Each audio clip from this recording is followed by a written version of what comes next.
ত্রয়োদশ জাতীয় সংসদ নির্বাচনের পর সংরক্ষিত নারী আসনের ৫০টি আসনের বণ্টন চূড়ান্ত হয়েছে। এতে বিএনপি জোট পেয়েছেন ৩৬টি, জামায়াত ইসলামী জোট ১৩টি এবং একটি আসন পেয়েছেন স্বতন্ত্র প্রার্থীরা। এই প্রেক্ষাপটে সাধারণ মানুষের মধ্যে প্রশ্ন উঠেছে, সংরক্ষিত নারী আসনের সংসদ সদস্যরা কি সরাসরি নির্বাচিত এমপিদের মতো একই সুবিধা পান?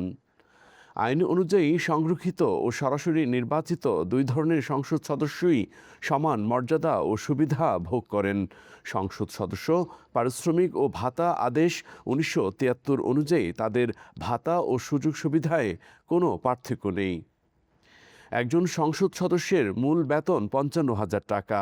এর পাশাপাশি এলাকা পরিচালনা, আপ্যায়ন, অফিস পরিচালনা ও পরিবহন খাতে বিভিন্ন ভাতা দেওয়া হয়।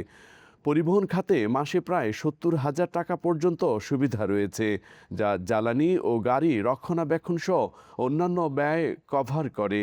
এছাড়া অফিস পরিচালনার জন্য ১৫,০০০ টাকা, আপ্যায়নের জন্য ৫,০০০ টাকা এবং লন্ড্রি ও দৈনন্দিন খরচ বাবদ নির্ধারিত ভাতা হয়, যা করমুক্ত।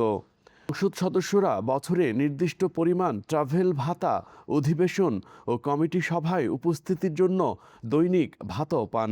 চিকিৎসা ও নিরাপত্তা সুবিধায় অংশ হিসেবে তারা সরকারি কর্মকর্তাদের সমমানের চিকিৎসা সেবা এবং বীমা সুবিধা পান। সাবেক নির্বাচন কমিশন কর্মকর্তা জেসমিন টুলির মতে, সংরক্ষিত বা সরাসরি উভয়ই এমপির জন্য আইনগতভাবে সমান সুযোগ সুবিধা নির্ধারিত।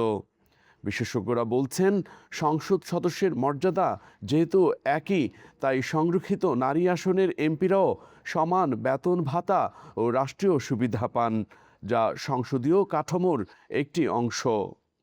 Anandabazar desk report.